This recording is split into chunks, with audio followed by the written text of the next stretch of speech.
नमस्कार, आज की बात में आपका स्वागत है। आज दिल्ली में हुए एमसीडी चुनाव के नतीजे आए। 15 साल के शासन के बाद एमसीडी में बीजेपी की हार हुई। केजरीवाल की आम आदमी पार्टी को बहुमत मिला। कांग्रेस की हालत पिछली बार की तुलना में और भी पतली हो गई। केजरीवाल ने चुनाव में 250 में से 230 सीटें जीतने का दावा किया था।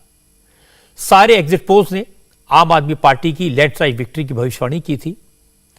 हालांकि आम आदमी पार्टी की जीत इतने बड़े मार्जिन से नहीं हुई, लेकिन जीत तो जीत है। 250 में से आम आदमी पार्टी को 134 सीटों पर जीत मिली, जबकि बीजेपी को 104 सीटें मिली और कांग्रेस को सिर्फ 9। कांग्रेस के पास पहले 30 सीटें थी, अब कांग्रेस की सीटें 1/3 रह गई, 1/3। लेकिन कांग्रेस का वोट शेयर 3 गुना बढ़ गया। इसलिए कांग्रेस ने यह कहकर दिल बहलाया कि सीटें कम हुई तो क्या हुआ, वोट तो बढ़ा। बीजेपी की 64 सीटें कम हुई है, लेकिन वोट शेयर बढ़ा है। बीजेपी इसी को अपनी बड़ी उपलब्धि मान रही है। उनका अपना वोटर उन्हें छोड़कर कहीं नहीं गया। आम आदमी पार्टी की सीटें पिछली बार के मुकाबले 3 गुना बढ़ी हैं, लेकिन वो खुद इस बात से हैरान है कि उनका वोट शेयर 1/4 यानी 1/4 कम हो गया। आज हम एमसीडी के इलेक्शन नतीजों और सियासत पर इसके असर को एनालाइज करेंगे। मोटी बात यह कि एमसीडी में केजरीवाल की जीत हुई, बीजेपी की हार हुई। आज मौका भी था और दस्तूर भी। इसलिए आम आदमी पार्टी ने कहा कि दिल्ली वालों ने बीजेपी के कचरे पर झाड़ू चला दी। इसी पार्टी के एक और नेता ने कहा, पहले 15 साल की कांग्रेस और एमसीडी में अब 15 साल की बीजेपी को हमने साफ कर दिया। लेकिन मजे की बात है कि जीत पर ढोल नगाड़े सिर्फ केजरीवाल के कार्यकर्ता नहीं बजा रहे थे। आज बीजेपी के कार्यकर्ताओं ने भी जश्न मनाया। तो शुरुआत करते हैं आम आदमी पार्टी के जश्न से। आज दिल्ली में आम आदमी पार्टी ने उत्सव मनाने की तैयारी पहले से की हुई थी। जैसे रुझान आने शुरू हुए, वैसे वैसे आम आदमी पार्टी के जश्न का जोश बढ़ता गया।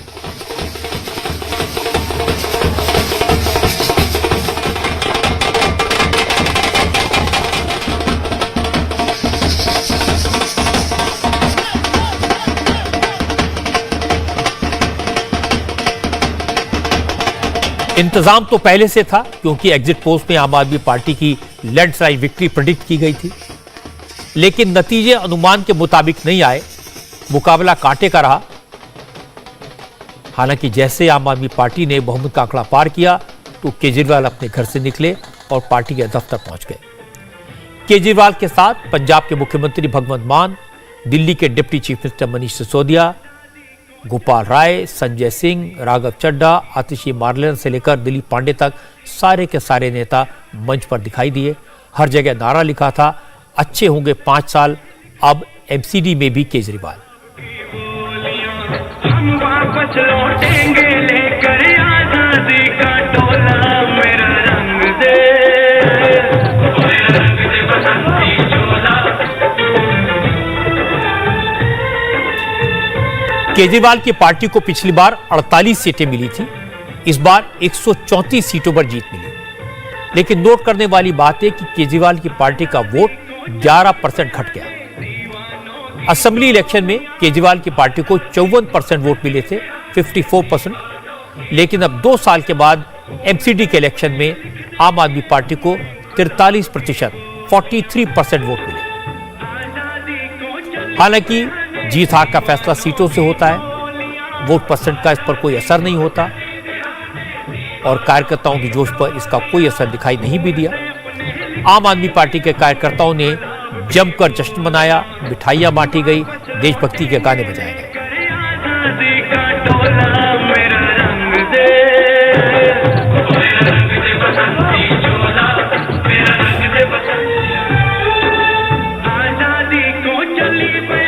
इसके बाद अरविंद केजरीवाल ने कहा कि जनता ने दिल्ली का कूड़ा साफ करने की जिम्मेदारी तो सौंप दी है, लेकिन इस जिम्मेदारी को निभाने के लिए उन्हें प्रधानमंत्री नरेंद्र मोदी के सपोर्ट की जरूरत होगी।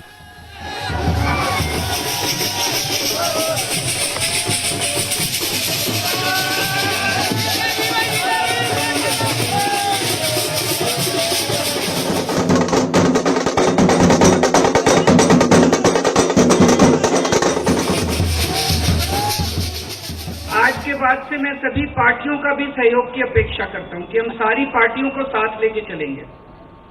जिन लोगों ने हमें वोट दिया उनका बहुत बहुत शुक्रिया।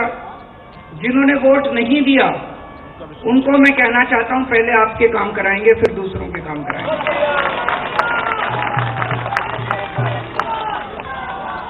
हमें दिल्ली को ठीक करने में सबके सहयोग की जरूरत है और खासकर हमें केंद्र सरकार की मदद भी चाहिए, केंद्र सरकार का सहयोग भी चाहिए।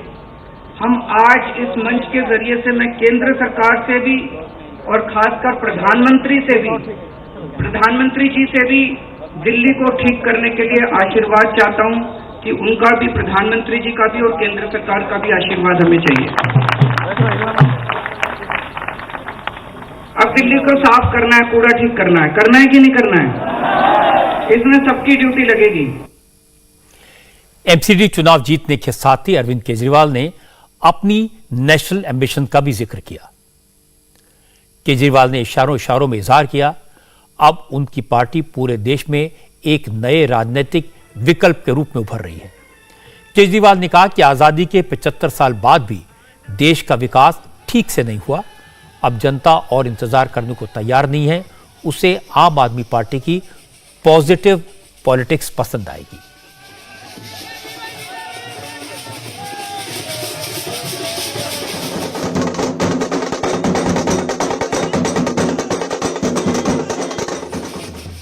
पॉजिटिव राजनीति को आगे लेके जाना है और मेरा दिल कहता है कि जैसे जैसे देश के अंदर ये पॉजिटिव राजनीति बढ़ेगी, हमारे देश को दुनिया का नंबर 1 देश बनाने से कोई नहीं रोक सकता। और यही है जो देश को आगे बढ़ाएगा। गाली गलौज से देश आगे नहीं बढ़ेगा, गुंडागर्दी से, लफंगई से, मारपीट से देश आगे नहीं बढ़ने वाला। 75 साल बीत गए इस देश को, 75 साल में हम पीछे रह गए। अब टाइम नहीं है, जनता बड़ी बेचैन हो रही है। अब अगर अपने को अपने देश को आगे ले जाना है, पॉजिटिव राजनीति करनी पड़ेगी, विकास की राजनीति करनी पड़ेगी। स्कूल, अस्पताल, बिजली, पानी, ये असल मुद्दे हैं जिसकी वजह से देश परेशान है, इनकी राजनीति करनी पड़ेगी। ये बात सही है कि आज केजरीवाल की पार्टी की जीत हुई है, लेकिन नोट करने वाली बात यह भी है कि आम आदमी पार्टी के बड़े बड़े नेताओं के इलाकों में, केजरीवाल की सरकार के मंत्रियों के इलाकों में आम आदमी पार्टी को नुकसान हुआ है। मनीष सिसोदिया शराब घोटाले के आरोपी हैं। सिसोदिया पर स्कूल घोटाले के इल्जाम भी हैं। मनीष सिसोदिया का घर लक्ष्मी नगर के वार्ड नंबर 63 में है। इस वार्ड में बीजेपी की जीत हुई। मनीष सिसोदिया की विधानसभा सीट है पटपड़गंज। पटपड़गंज में 4 वार्ड आते हैं, इनमें से 3 में बीजेपी जीती और 1 वार्ड पर आम आदमी पार्टी को उम्मीदवार जीत पाया। लेकिन मनीष ने आज अपने इलाके की बात नहीं की। उन्होंने कहा कि दिल्ली में कट्टर बेईमान हारे हैं और दिल्ली के लोगों ने कट्टर ईमानदार लोगों को जिताया है। 15 साल की भ्रष्ट भारतीय जनता पार्टी की सरकार को हटाकर ईमानदार, कट्टर ईमानदार केजरीवाल जी के नेतृत्व में एमसीडी में भी आम आदमी पार्टी की सरकार बनाने के लिए बहुमत दिया है। इसके लिए दिल्ली की जनता को बहुत बहुत धन्यवाद। यहां बैठे, यहां आए हुए बहुत सारे कैंडिडेट्स में देख रहा हूं, आप सबको भी, सभी एमएलएस को, सभी कार्यकर्ताओं को खूब खूब बधाई। आज दिल्ली ने सिर्फ केजरीवाल जी को जिताने का मैंडेट नहीं दिया, बल्कि 15 साल से एमसीडी को लूट रही और दिल्ली की जनता को लूट रही भारतीय जनता पार्टी को हराने का मैंडेट दिया है। आम आदमी पार्टी के लिए यह बहुत बड़ी बात है कि जो भारतीय जनता पार्टी अपने आप को दुनिया की सबसे बड़ी पार्टी कहती है, 15 साल से भारतीय जनता पार्टी एमसीडी की सत्ता में थी, उसको बाहर करके दिल्ली के लोगों ने केजरीवाल जी को मौका दिया है। ये सिर्फ जीत नहीं है, बल्कि एक बहुत बड़ी जिम्मेदारी है। दिल्ली को साफ करने की जिम्मेदारी, दिल्ली को चमकाने की जिम्मेदारी, दिल्ली के एक एक गली को शानदार करने की जिम्मेदारी। अरविंद केजरीवाल की सरकार के एक और मिनिस्टर सत्येंद्र जैन 6 महीने से मनी लॉन्ड्रिंग के केस में जेल में है। सत्येंद्र जैन के इलाके शकूर बस्ती में आम आदमी पार्टी बुरी तरह हारी। शकूर बस्ती विधानसभा सीट में एमसीडी के 3 वार्ड हैं। तीनों वार्ड्स में आम आदमी पार्टी चुनाव हार गई। तीनों सीटें बीजेपी ने जीती। शराब घोटाले और बस खरीदने में जो आरोप लगाए गए हैं उनकी चपेट में आए एक और मंत्री। कैलाश गहलोत की नजफगढ़ असेंबली सीट के 4 वार्ड में से 3 में बीजेपी ने जीत हासिल की। 1 वार्ड पर इंडिपेंडेंट की जीत हुई, यानी कैलाश गहलोत की सीट के चारों वार्ड्स पर आम आदमी पार्टी की हार हुई है। इसी तरह वक्फ बोर्ड के घोटाले में आरोपी आम आदमी पार्टी के विधायक अमानतुल्लाह खां के इलाके में भी केजरीवाल की पार्टी का परफॉर्मेंस अच्छा नहीं रहा। अमानतुल्लाह खां की ओखला विधानसभा सीट के 5 वार्ड में से 2 बीजेपी और 2 कांग्रेस ने जीत लिए। सिर्फ 1 में आम आदमी पार्टी को उम्मीदवार जीता। जाहिर है करप्शन को बड़ा मुद्दा बनाकर सत्ता में आई आम आदमी पार्टी पर जब भ्रष्टाचार के इल्जाम लगे तो जनता ने उसे सीरियसली लिया। बीजेपी अब इन सीटों पर हुई आम आदमी पार्टी की हार को अपनी डिफेंस के तौर पर पेश कर रही है। कपिल मिश्रा ने कहा कि एमसीडी के नतीजों का संदेश साफ है, दिल्ली से केजरीवाल की विदाई की शुरुआत हो गई है। पूरी दिल्ली में ये आम आदमी पार्टी के खत्म होने का समय अब शुरू हो गया है। आज जो इनके 2 भ्रष्टाचारी मंत्री थे, सत्येंद्र जैन के यहाँ की 3 सीटें भाजपा ने जीती हैं। मनीष सिसोदिया की 4 में से 3 सीटें भाजपा ने जीती हैं। केजरीवाल बोल रहे थे 220 सीटें आएंगी, 220 सीटें आएंगी। केजरीवाल जी का दिल्ली से अब कोई कनेक्शन नहीं रह गया है। दिल्ली की जनता उनके झूठ को पहचान चुकी है, उनके भ्रष्टाचार को पहचान चुकी है और अब आने वाले विधानसभा चुनाव में अरविंद केजरीवाल की सत्ता को जड़ से उखाड़ के फेंक देंगे। बीजेपी के नेताओं का दावा है कि दिल्ली की जनता ने करप्शन के खिलाफ वोट दिया। जिन लोगों पर भ्रष्टाचार के इल्जाम लगे उन्हें हराया। लेकिन केजरीवाल की पार्टी का दावा है कि दिल्ली के लोगों ने केजरीवाल के काम और ईमानदारी की छवि पर मोहर लगा दी है। बहुत बुरी हार है भारतीय जनता पार्टी के लिए और बहुत बड़ी जीत है आम आदमी पार्टी के लिए। तो और दूसरी बात यह है कि दिल्ली की जनता ने यह संदेश दिया है कि आम आदमी पार्टी एक कट्टर ईमानदार पार्टी है और अरविंद केजरीवाल एक कट्टर ईमानदार नेता हैं। उनके नेताओं का जितना उत्पीड़न किया गया, मंत्रियों का उत्पीड़न, भ्रष्टाचार के झूठे मामले, रोज वीडियो जारी करना, उन सारी बातों पर इस परिणाम से दिल्ली की जनता ने विराम लगाने का काम किया। आज बीजेपी के नेता कुछ भी कहें उसका कोई मतलब नहीं है। आज केजरीवाल का दिन है। चुनाव में आम आदमी पार्टी की जीत हुई है। कुछ भी कहकर इस सच्चाई को झुठलाया नहीं जा सकता। और दिल्ली में आम आदमी पार्टी की जीत का पूरा क्रेडिट अरविंद केजरीवाल को मिलना चाहिए। केजरीवाल इलेक्शन लड़ाने में, चुनाव की रणनीति बनाने में और कैंपेन करने में माहिर हैं। अब केजरीवाल मोदी पर सीधा प्रहार नहीं करते। वो समझ गए कि मोदी को गाली देने से नुकसान होता है। दिल्ली में उनके जो होर्डिंग लगे हैं वो बीजेपी के मुकाबले ज्यादा इफेक्टिव और इंपैक्टफुल थे। कम शब्दों में बड़ा मैसेज दिया गया था। केजरीवाल ने कूड़े, नाली और सफाई जैसे इश्यूज की बात की जिनसे आप लोग रोज जूझते हैं। इस मामले में केजरीवाल ने बीजेपी को डिफेंसिव पर ला दिया। एक और नोट करने वाली बात है कि बीजेपी ने एमसीडी के इलेक्शन के दौरान जो इश्यूज उठाए, सत्येंद्र जैन की जेल की वीडियो, शराब घोटाले को लेकर मनीष सिसोदिया पर गड़बड़ी के इल्जाम, इन सबका बीजेपी को इन नेताओं के इलाकों में फायदा तो हुआ, लेकिन पूरी दिल्ली के वार्ड्स में इसका ज्यादा असर नहीं हुआ।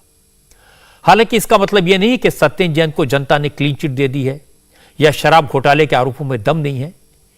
इन मामलों का फैसला अदालत में होगा और ये वो मसले हैं जिन पर केजरीवाल को ध्यान देने की जरूरत है। जिन मुद्दों पर बीजेपी को ध्यान देना है उसका संकेत भी आज के नतीजों में मिला। दिल्ली नगर निगम के नतीजों में बीजेपी नंबर 2 पर रही। पार्टी को 104 वार्ड में जीत मिली। 2017 की तुलना में बीजेपी की 77 सीटें कम हुई हैं।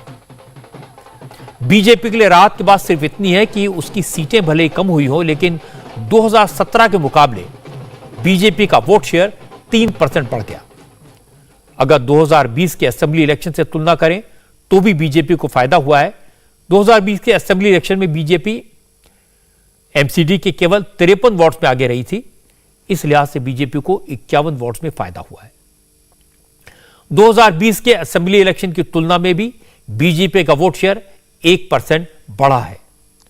लेकिन बीजेपी के लिए जो सबसे परेशान करने वाली बात है वो ये है कि दिल्ली की 7 लोकसभा सीटों पर बीजेपी का कब्जा है और बीजेपी के ज्यादातर सांसदों के इलाकों में पार्टी का परफॉर्मेंस अच्छा नहीं रहा।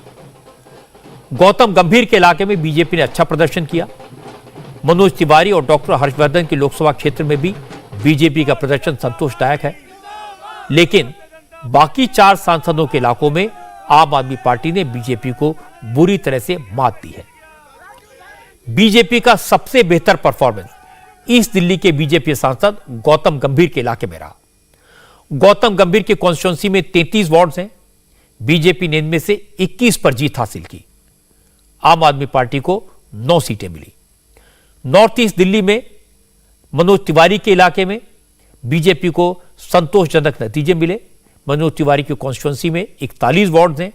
बीजेपी को इनमें से 21 वार्डों में जीत हासिल हुई, जबकि आम आदमी पार्टी ने 17 वार्ड में जीत हासिल की। चांदनी चौक से हर्षवर्धन एमपी हैं, उनके इलाके में 30 वार्ड हैं। इनमें से बीजेपी ने 16 जीते। बीजेपी का सबसे ज्यादा खराब हाल हुआ नई दिल्ली से। यहां मीनाक्षी लेखी जो केंद्र सरकार में मंत्री हैं, वो मेंबर ऑफ पार्लियामेंट हैं, उनके लोकसभा क्षेत्र में कुल 25 वार्ड आते हैं। इनमें से 20 वार्ड आम आदमी पार्टी ने जीत लिए। बीजेपी के खाते में सिर्फ 5 वार्ड आए। इसी तरह साउथ वेस्ट दिल्ली में बीजेपी के सांसद प्रवेश वर्मा के लोकसभा क्षेत्र में 38 वार्ड में से आम आदमी पार्टी ने 24 में जीत हासिल की। यहां बीजेपी को सिर्फ 13 वार्ड में सफलता मिली। साउथ वेस्ट दिल्ली से रमेश विधोड़ी सांसद हैं, उनकी कॉन्स्टिट्यूंसी में 40 वार्ड हैं। इनमें से 25 वार्ड आम आदमी पार्टी ने जीते। बीजेपी को सिर्फ 14 वार्ड में जीत मिली।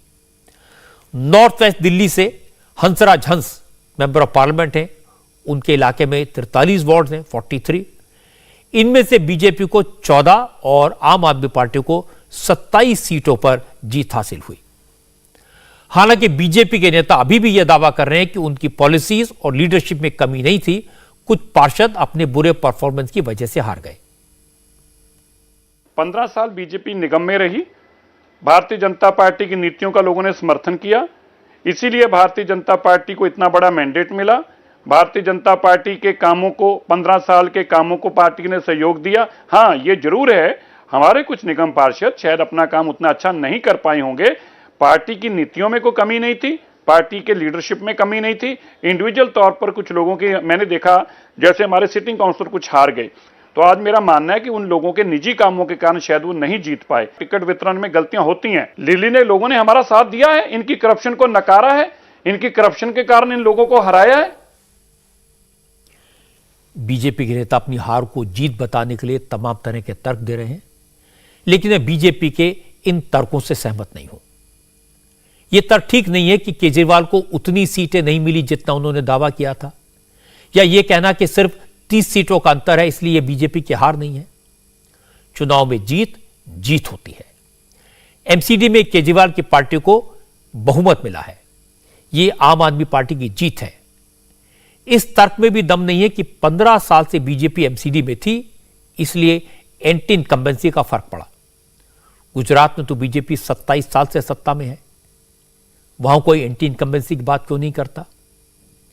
बीजेपी को दिल्ली के बारे में नए सिरे से सोचना पड़ेगा। यहां पार्टी के पास केजरीवाल का मुकाबला करने के लिए एक प्रभावी चेहरा भी नहीं है। बीजेपी के पास केजरीवाल के फ्री बिजली, फ्री पानी जैसे ऑफर्स का कोई ठोस जवाब नहीं है।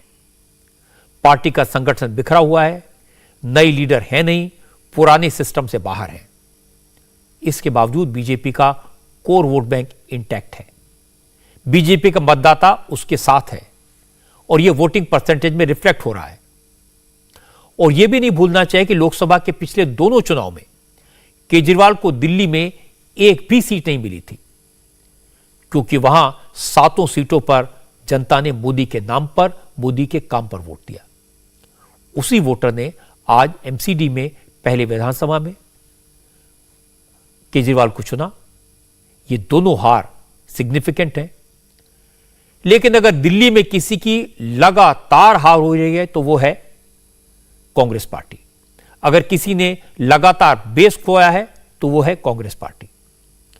कांग्रेस की कमजोरी का फायदा आम आदमी पार्टी को इस चुनाव में हुआ है और पिछले 10 साल से हर बार होता आया है। पिछले एमसीडी चुनाव में 30 सीटें जीतने वाली कांग्रेस इस बार डबल डिजिट तक भी नहीं पहुंच पाई। कांग्रेस के 188 उम्मीदवारों की जमानत जब्त हो गई।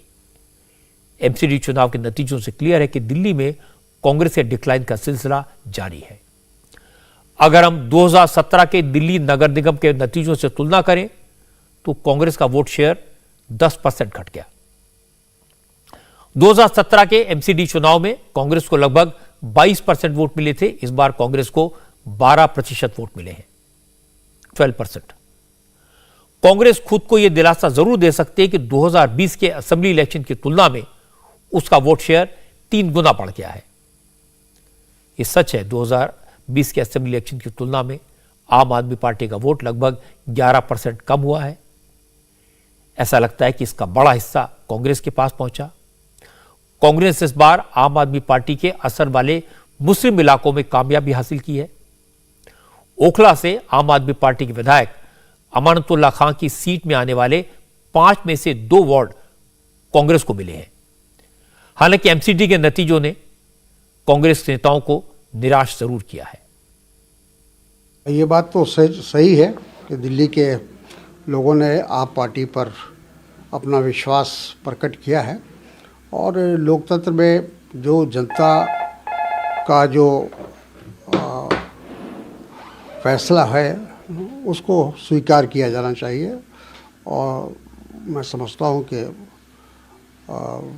उस फैसले का हम लोग सब स्वीकार करेंगे। कांग्रेस पार्टी उसको सहज स्वीकार करेगी। कांग्रेस इस बात से संतुष्ट हो सकती है कि उसका वोट शेयर बढ़ा है, इसमें कोई गलत बात भी नहीं है। कांग्रेस को असेंबली इलेक्शन में सिर्फ 4% वोट मिले थे, लेकिन इस बार एमसीडी इलेक्शन में कांग्रेस को 12% वोट मिले हैं। जब नतीजों को एनालाइज करते हैं तो साफ समझ में आता है कि दिल्ली के उन इलाकों में कांग्रेस को सपोर्ट मिला है जिनमें मुस्लिम वोटर की संख्या ज्यादा है। यानी दिल्ली में जो मुस्लिम पहले केजरीवाल को सपोर्ट कर रहे थे वो अब कांग्रेस की तरफ शिफ्ट हो गए हैं।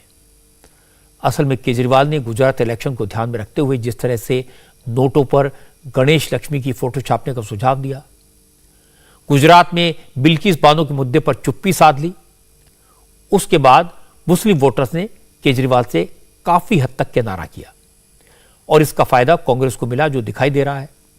इसीलिए अमानतुल्लाह खां के इलाके में कांग्रेस को 2 वार्ड में जीत मिली, जबकि 2 वार्ड यहां बीजेपी ने जीते हैं। इन चुनाव नतीजों का लबोलुबाब यह है कि केजरीवाल को भले ही बहुमत मिल गया हो, लेकिन उनका वोट शेयर 11% गिर गया है। यानी केजरीवाल की लोकप्रियता में कमी आई है। बीजेपी की सत्ता चली गई, सीटें कम हो गई, लेकिन बीजेपी का वोट शेयर 1% बढ़ा है। इसका मतलब है कि बीजेपी का कोर वोट बैंक अभी भी उसके साथ बरकरार है और उसमें थोड़ी बहुत बढ़ोतरी भी हुई है। कांग्रेस का वोट शेयर भले बढ़ गया हो, लेकिन उसके लिए भी मैसेज क्लियर है कि अभी दिल्ली में उसके लिए कोई चांस नहीं है। आज एक तस्वीर बहुत वायरल हुई। यह तस्वीर कांग्रेस के नेता प्रमोद कृष्णन ने पोस्ट की। इस तस्वीर में भारत जोड़ो यात्रा में राहुल गांधी, अशोक गहलोत कांग्रेस के बाकी नेताओं के साथ बड़े स्क्रीन पर फुटबॉल वर्ल्ड कप देख रहे हैं। प्रमोद कृष्णन ने कमेंट किया, मैच के अलावा एमसीडी का रिजल्ट भी कभी कभी देखना चाहिए। खैर, कांग्रेस के नेताओं को भी मालूम था कि दिल्ली के इलेक्शन में कांग्रेस लड़ाई में नहीं है और अब एग्जिट पोल कह रहे हैं कि गुजरात में भी कांग्रेस का कोई चांस नहीं है। हिमाचल में थोड़ी बहुत उम्मीद बाकी है, लेकिन कांग्रेस के नेताओं को लगता है कि गुजरात और हिमाचल दोनों जगह चमत्कार होगा, नतीजे चौंकाने वाले होंगे और उनके पक्ष में होंगे। लेकिन गुजरात में चुनाव के नतीजे आए इससे पहले ही बीजेपी ने जश्न की तैयारियां शुरू कर दी हैं, क्योंकि ज्यादातर एग्जिट पोल्स में कहा गया कि गुजरात में बीजेपी वापस आएगी। बीजेपी को भरोसा है कि उनकी लैंडस्लाइड विक्ट्री होगी, पिछली बार के मुकाबले ज्यादा मजबूती से वापसी होगी। बीजेपी के नेता तो 150 से ज्यादा सीटें मिलने का दावा कर रहे हैं। अहमदाबाद में बीजेपी ऑफिस में इसी हिसाब से तैयारियां की गई हैं। ऑफिस को शानदार तरीके से सजाया जा रहा है। बड़ी बड़ी एलईडी स्क्रीन्स लगाई गई हैं, जिससे बीजेपी ऑफिस में आने वाले नेता और कार्यकर्ताओं को इलेक्शन के नतीजों की पल पल की अपडेट मिलती रहे। बीजेपी के नेता फिलहाल जीतने वाली सीटों का एग्जैक्ट नंबर तो नहीं बता रहे हैं, लेकिन कह रहे हैं कि बीजेपी अपना अब तक का सबसे बेहतरीन परफॉर्मेंस करेगी। भारतीय जनता पार्टी के गुजरात के हेडक्वार्टर को भगवामय करने की तैयारी चल रही है और भारतीय जनता पार्टी इस वजह से कर रही है क्योंकि वो आश्वस्त है कि जीत उसी की होगी। 150 का टारगेट लेकर भारतीय जनता पार्टी चली है और यही वजह है कि रिजल्ट आने के कुछ घंटे पहले से ही जीत के जश्न की तैयारियां जो है वो यहां पर चल रही है। दफ्तर को सजाया जा रहा है। बड़ा सा एलईडी स्क्रीन जो है वो दफ्तर के बाहर भी लगाया गया है, दफ्तर के अंदर भी लगाया गया है और आपको चारों तरफ इस वक्त हलचल दिखेगी यहाँ पे। यही अगर आप दूसरे पार्टियों के दफ्तर चले जाए तो वहाँ पर इस वक्त सन्नाटा पसरा है, लेकिन भारतीय जनता पार्टी के दफ्तर में हलचल नजर आ रही है। आपको ऊपर में भी मैं तस्वीर दिखा दूं, वहाँ पर भी दफ्तर को भगवामय करने की तैयारी चल रही है। भारतीय जनता पार्टी के झंडे लगाए जा रहे हैं। भारतीय जनता पार्टी के तमाम गुजरात के बड़े नेता वो कल यहाँ मौजूद रहेंगे। जो विधायक जीतेंगे वो यहाँ पर आएंगे, उनके स्वागत की तैयारी चल रही है और जीत के जश्न की भी तैयारी चल रही है। कांग्रेस पिछले 7 चुनाव से कह रही है और 7वीं बार है वो कह रहे हैं और हार रहे हैं, पर उसके अलावा हम पूरे 5 वर्ष लोगों के बीच में थे। लोगों के साथ हमारा कार्यकर्ता हमेशा मिलता जुलता रहता था, उनके काम करता था। तो हमें विश्वास है कि गुजरात के लोग जानते हैं भारतीय जनता पार्टी ने गुजरात के लिए क्या किया है, नरेंद्र मोदी जी ने गुजरात के लिए क्या किया है और उसी के आधार पर भारतीय जनता पार्टी को लोगों ने वोट दिए हैं। 150 का आंकड़ा भी है कि कम हुआ है थोड़ा? हमारा अभी नंबर्स तो हमें पता नहीं, प्रजा ने हमें, पब्लिक ने क्या आशीर्वाद दिए हैं, परंतु मैं मानता हूं कि हमने जब सबसे ज्यादा सीटें जो पहले कभी भी पाई थी वो रिकॉर्ड टूट जाएगा और उससे कई ज्यादा सीट आएगी। हालांकि कांग्रेस ने हार नहीं मानी है। एग्जिट पोल भले कांग्रेस को गुजरात में 50 से 60 सीटें दे रहे हो, लेकिन कांग्रेस के नेता दावा करें कि इस बार गुजरात में कांग्रेस की सरकार बनेगी। अहमदाबाद में कांग्रेस ऑफिस राजीव गांधी भवन में एक काउंटडाउन क्लॉक लगा दी गई है। कांग्रेस नेता कह रहे हैं कि अब गुजरात में बीजेपी की सरकार जाने और कांग्रेस की सरकार आने का काउंटडाउन शुरू हो चुका है। गुजरात कांग्रेस के प्रभारी रघु शर्मा ने कहा कि एग्जिट पोल करने वालों ने सही फीडबैक नहीं लिया। गुजरात की जनता महंगाई से, बेरोजगारी से परेशान है और उसने वोट के जरिए अपना फैसला सुना दिया है। ये जो कांग्रेस ऑफिस में काउंटडाउन क्लॉक चल रही है, इसके पीछे भी रघु शर्मा का ही आइडिया है। 2018 में जब राजस्थान असेंबली के चुनाव हुए थे तो वहां भी काउंटिंग से पहले इसी तरह की घड़ी लगा दी गई थी और कांग्रेस ने चुनाव जीतकर सरकार बनाई। कांग्रेस को उम्मीद है कि गुजरात में उसका ये टोटका काम आएगा। जो रिपोर्ट्स हमको मिल रही है वो उत्साहजनक है। एग्जिट पोल को मैं खारिज करता हूं पूरी तरह से। बहुत शानदार तरीके से हमारे उम्मीदवारों ने चुनाव लड़ा है मजबूती के साथ और बीजेपी के खिलाफ अंडर करंट है जो मैं महसूस कर रहा हूँ, जो हमारा फीडबैक कहता है। तो चाहे कोई जोन हो, किसी जोन में कांग्रेस के उम्मीदवारों ने कमजोरी से चुनाव नहीं लड़ा है, ताकत के साथ लड़ा। सीटें तो चौंकाने वाले परिणाम आएंगे, मैं आपको बता रहा हूँ। जिस ढंग से ये एग्जिट पोल किया जा रहा है ना, मैं समझता नहीं कोई क्या एंगल है, किससे फीडबैक ले रहे हैं, क्या कर रहे हैं।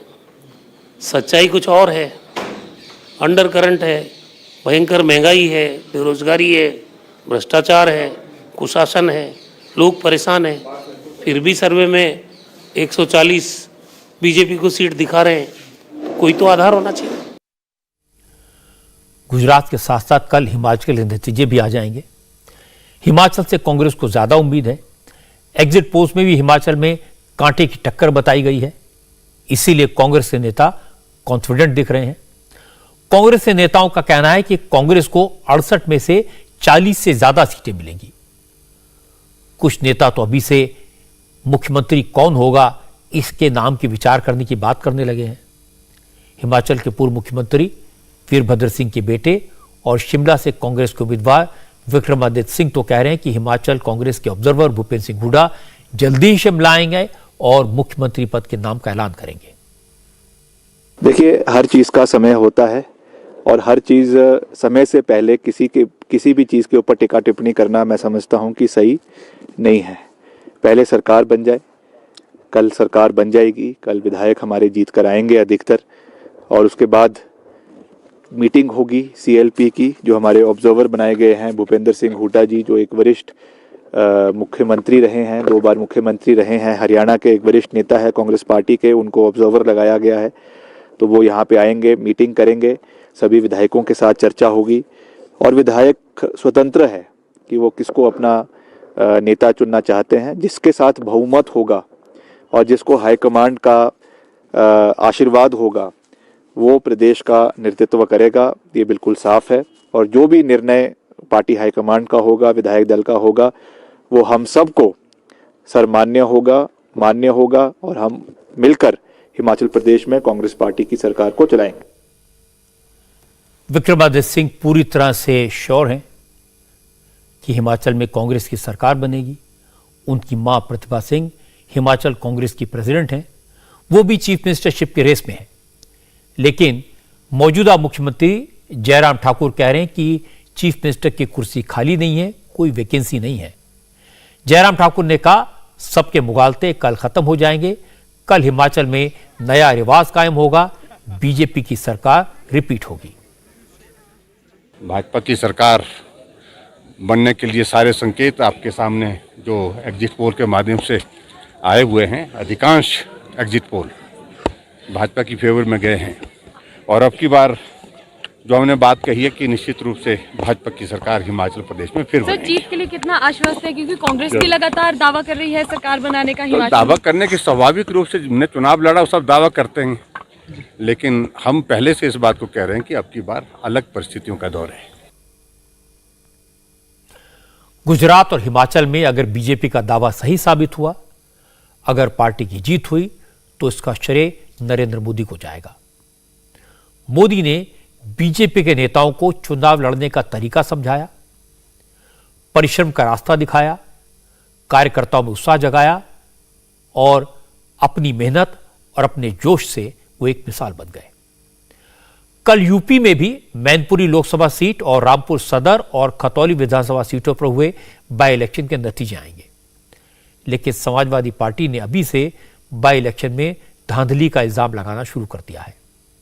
समाजवादी पार्टी के महासचिव रामगोपाल यादव ने इलेक्शन कमीशन को चिट्ठी लिखकर रामपुर में काउंटिंग न कराने और रामपुर में दोबारा पोल कराने की मांग भी की है। रामगोपाल यादव का कहना है कि रामपुर में सरकारी मशीनरी का मिसयूज हुआ, समाजवादी पार्टी के सपोर्टर्स को वोट डालने से रोका गया, पोलिंग बूथ से लोगों को भगा दिया गया, इसलिए रामपुर में अब तक की सबसे कम सिर्फ 31% वोटिंग हुई। रामपुर सीट से समाजवादी पार्टी के कैंडिडेट आसिम रजा ने भी चुनाव आयोग को चिट्ठी लिखी है और पैरामिलिट्री फोर्सेस की देखरेख में दोबारा चुनाव कराने की मांग की है।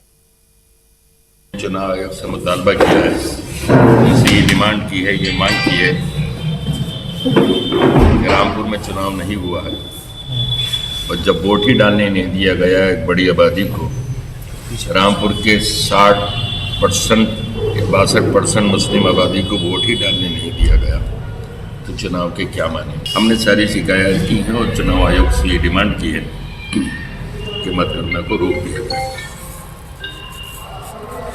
निष्पक्ष और भयमुक्त माहौल में यहां दोबारा चुनाव कराया जाए। कांग्रेस भी इस मसले पर समाजवादी पार्टी के साथ है।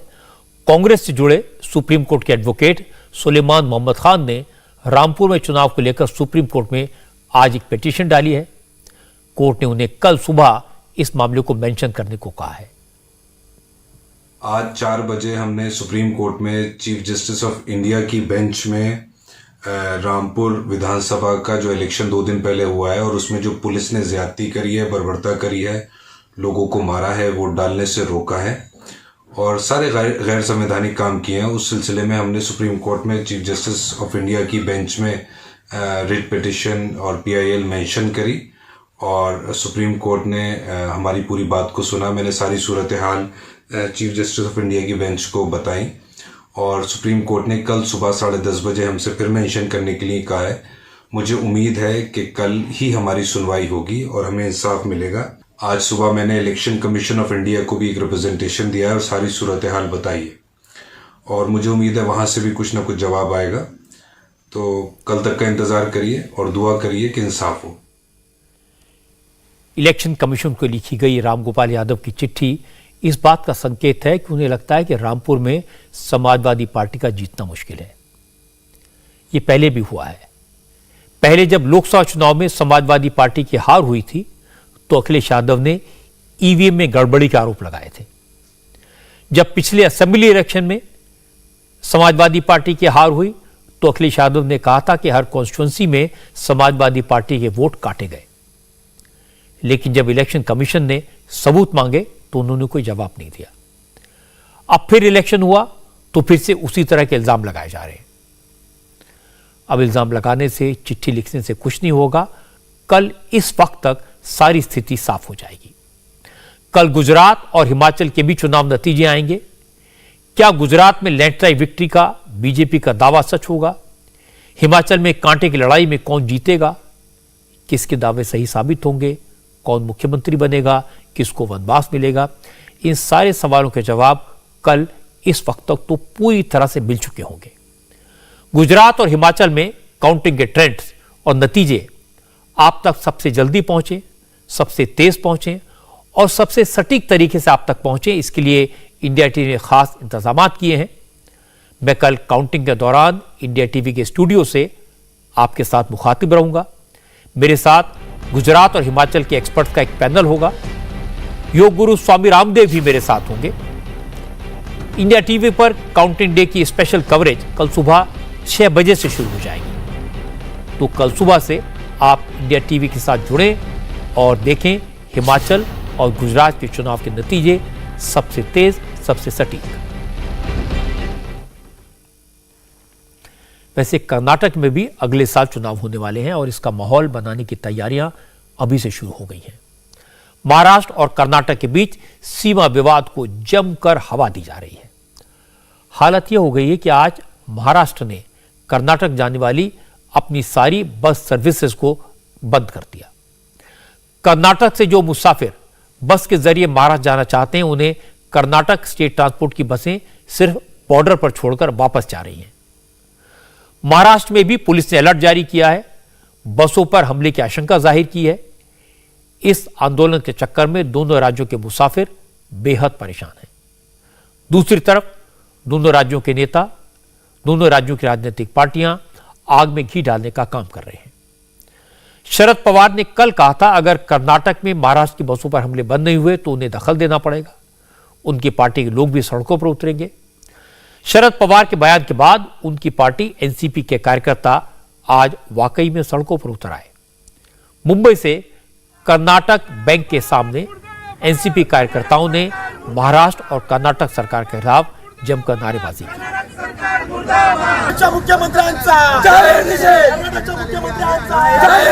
एनसीपी कार्यकर्ताओं ने कहा कि कर्नाटक सरकार को नहीं भूलना चाहिए कि महाराष्ट्र के अंदर भी कर्नाटक के लोग रहते हैं। अगर मराठी लोगों पर कर्नाटक में हमला हुआ तो उन्हें इसका जवाब देना आता है। सोलापुर में भी एनसीपी के कार्यकर्ताओं ने प्रदर्शन किया, प्रोटेस्ट किया। कर्नाटक स्टेट ट्रांसपोर्ट की बसों पर जो नंबर प्लेट थी उन पर काली पोत दी।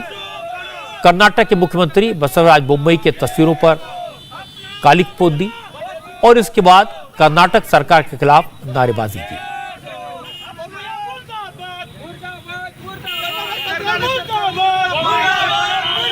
कर्नाटक की बसों पर जय महाराष्ट्र लिखा और उसके बाद उन्हें आगे जाने दिया।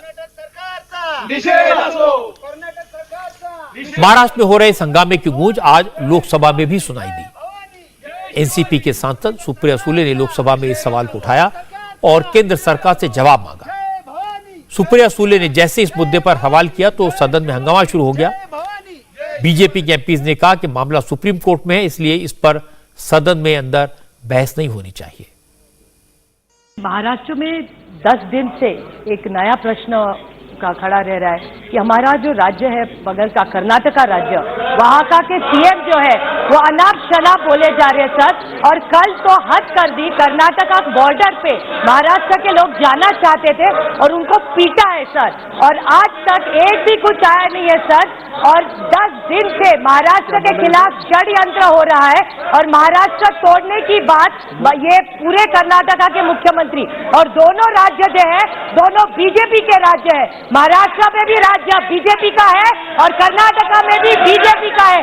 इसके खिलाफ भी पूरे टाइम में सर महाराष्ट्र कर्नाटका के जो मुख्यमंत्री है वो महाराष्ट्र के खिलाफ बोलते हैं, कल पीटे हैं लोगों को सर, पीटा है महाराष्ट्र की जनता को।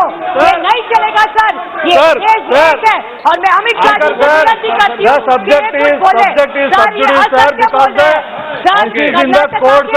Supreme court, please don't allow any member from the Maharashtra to speak on this. सदन में हंगामे के बाद संजय राउत ने एक बयान दिया जिसने एक नया विवाद खड़ा कर दिया।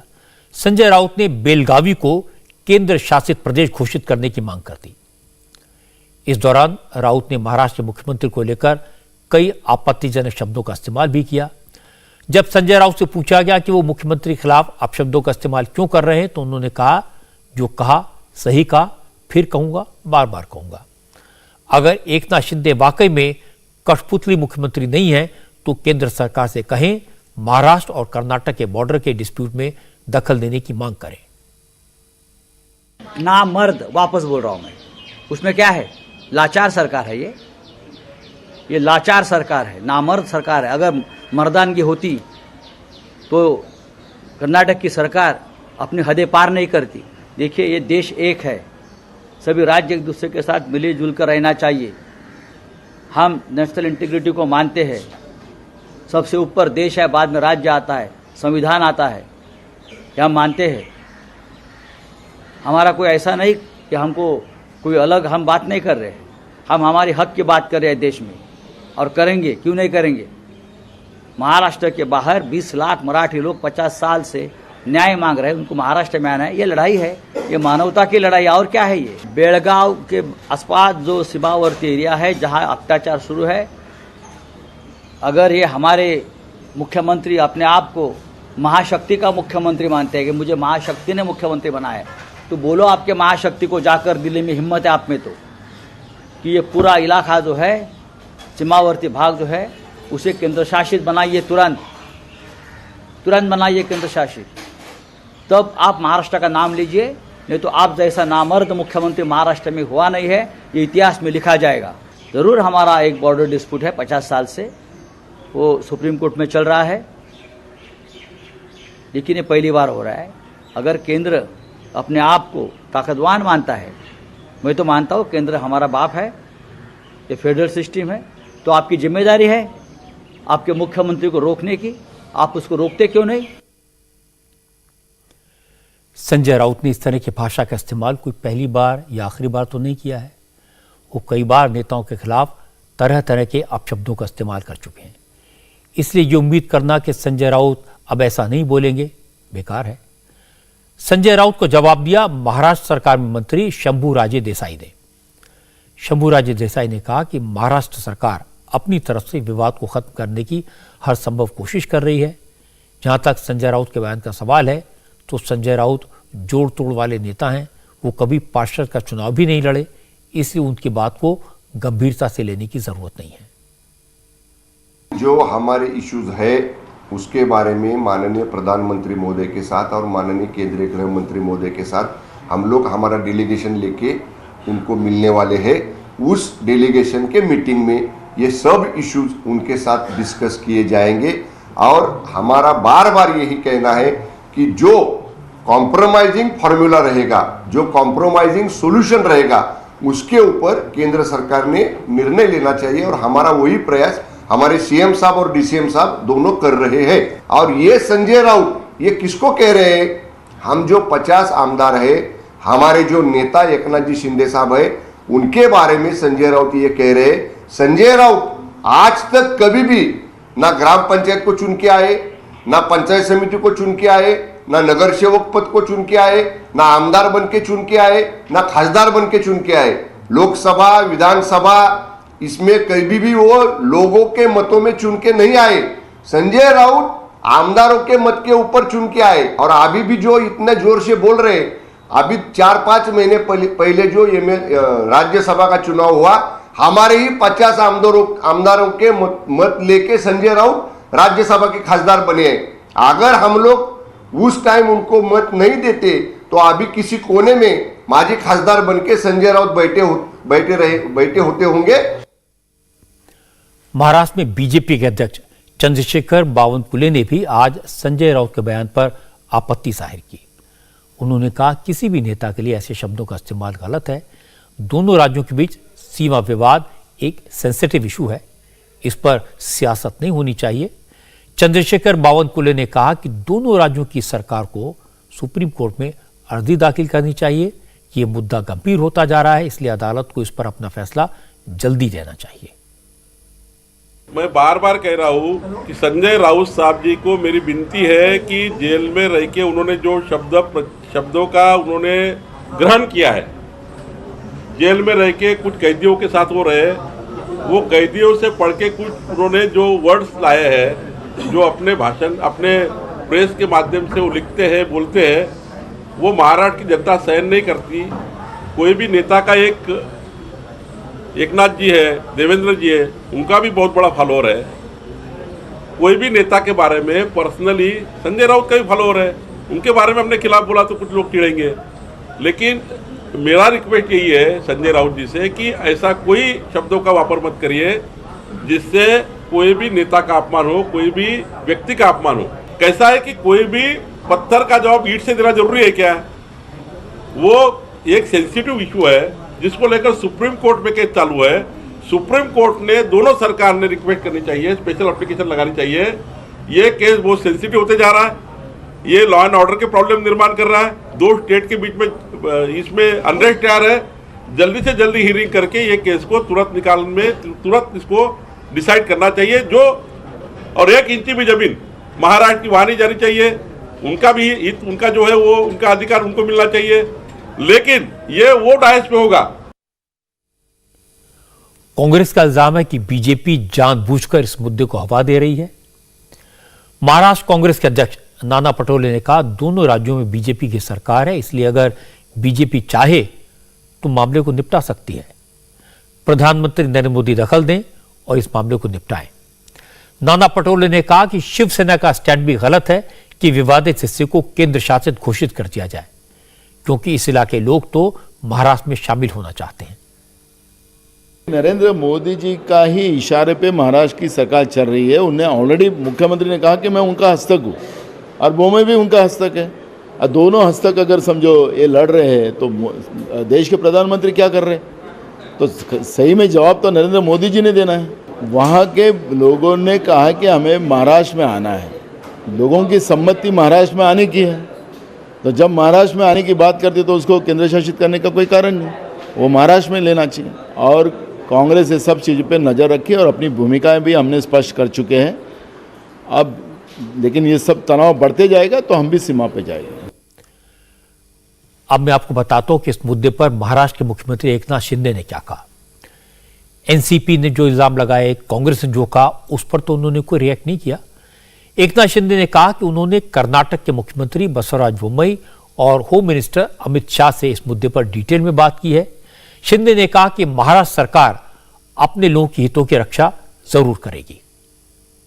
मेरी कर्नाटक के मुख्यमंत्री जी से बात हुई है। मैंने उनको कहा है कि यहाँ जो महाराष्ट्र के लोग वहाँ जाते हैं उनको किसी भी तरह की तकलीफ नहीं होनी चाहिए, और जिन्होंने कुछ गैर प्रकार किया है, गाड़ियाँ तोड़फोड़ की है, उनके ऊपर बड़ी कार्रवाई की जाए और उन्हें उसे मान्यता दी है। और केंद्रीय मंत्री गृह मंत्री अमित शाह साहब से भी मेरी बात हुई है, और इसमें ये सुप्रीम कोर्ट में मामला है, लेकिन जब तक सुप्रीम कोर्ट में मामला है यहाँ पर किसी भी तरह का कानून व्यवस्था दोनों राज्य की नहीं खराब होनी चाहिए, और राज्य के हमारे नागरिकों को किसी भी तरह की तकलीफ नहीं होनी चाहिए। ये हमारी भूमिका है। कल बेलगावी में कर्नाटक रक्षण वेदी के संगठन पर पथराव और हंगामे का आरोप लगा था, जिसके बाद महाराष्ट्र सरकार ने स्टेट ट्रांसपोर्ट की बसों को कर्नाटक भेजने पर पाबंदी लगा दी। लेकिन आज कर्नाटक रक्षण वेदिके के नेताओं ने कहा बसों पर पथराव गलत था। लेकिन अब महाराष्ट्र में जिस तरह कर्नाटक की बसों पर जय महाराष्ट्र लिखा जा रहा है वो भी गलत है। दोनों राज्यों में मराठी और कन्नड़ लोग रहते हैं। राज्यों की सरकार को उनके विकास पर ध्यान देना चाहिए। अगर गाड़ी को फोड़ना, अगर गाड़ी को मशीन लगाने का, अगर जय महाराष्ट्र लिखने का ये गलत काम है, मगर ये काम नहीं करने का। तुम्हारा लोग इधर हजारों सी लोग है, हम उनको लोग को किसको भी तकलीफ आज तक दिए देखे क्या तुम? किसको भी नहीं बोलेंगे, कौन सी जातिवादी को नहीं करेंगे हम लोग।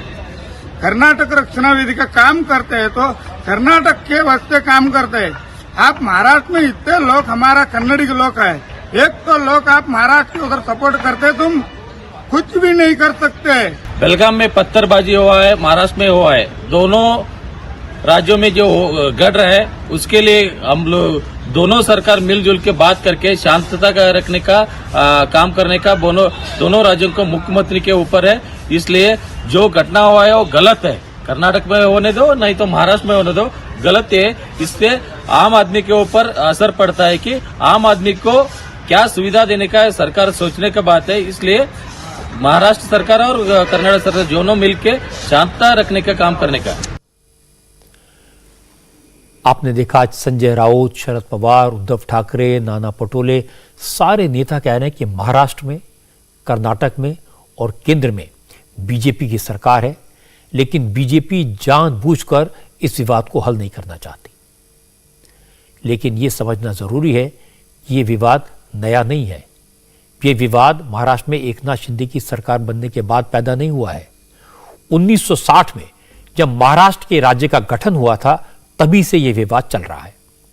कई मौके आए जब कर्नाटक में, महाराष्ट्र में और केंद्र में कांग्रेस की सरकारें थी।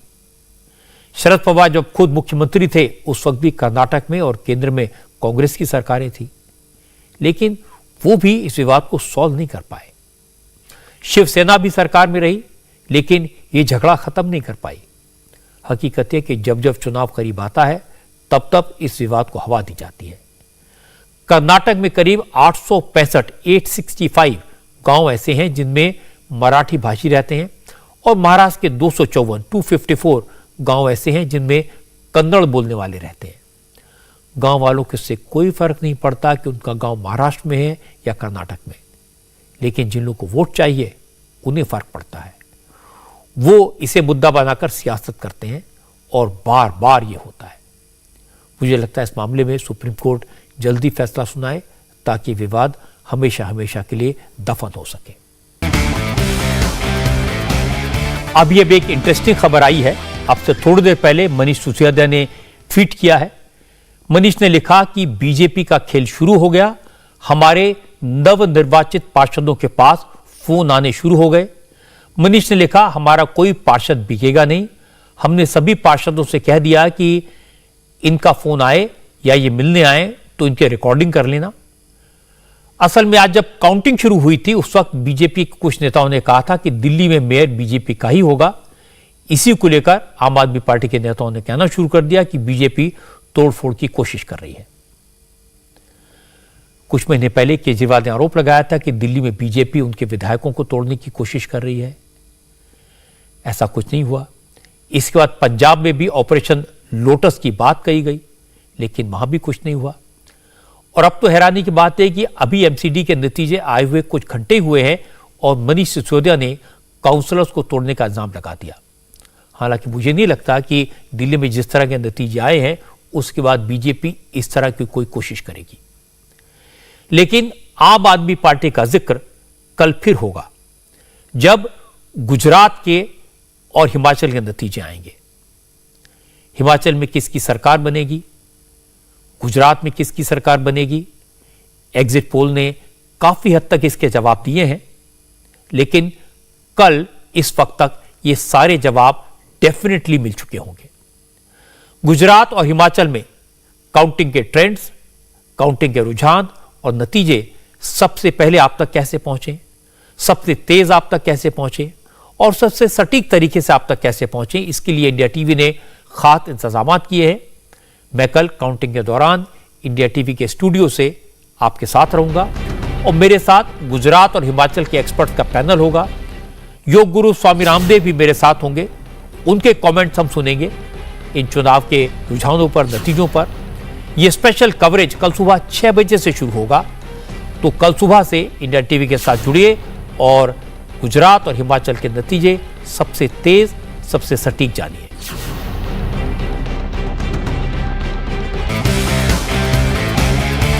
आज भारत और बांग्लादेश के बीच वनडे क्रिकेट मैच में आखिरी बॉल तक सस्पेंस बना रहा।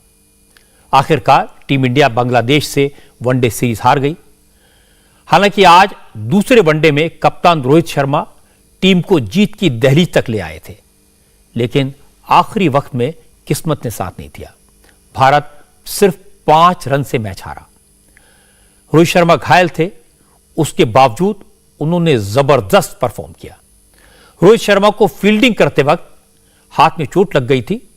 उन्हें स्टेडियम से सीधे हॉस्पिटल ले जाया गया था, स्कैनिंग कराई गई, लेकिन जब टीम को जरूरत पड़ी तो घायल होने के बावजूद रोहित मैदान में उतरे।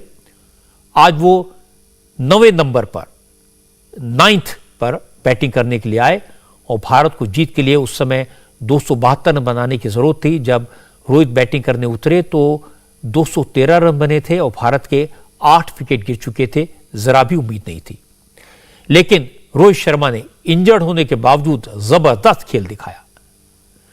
5 छक्के लगाए, 27 बॉल में हाफ सेंचुरी पूरी की, भारत की उम्मीदें जगाई।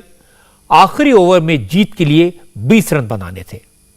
रोहित शर्मा ने 5 बॉल में 14 रन बनाए और सबको लगा कि वो आखिरी गेंद पर छक्का मारकर जीत दिला देंगे, लेकिन रोहित आखिरी बॉल को मैदान से बाहर नहीं पहुंचा सके। ये डॉट बॉल थी और आज के मैच में हार के साथ टीम इंडिया ये सीरीज भी हार गई।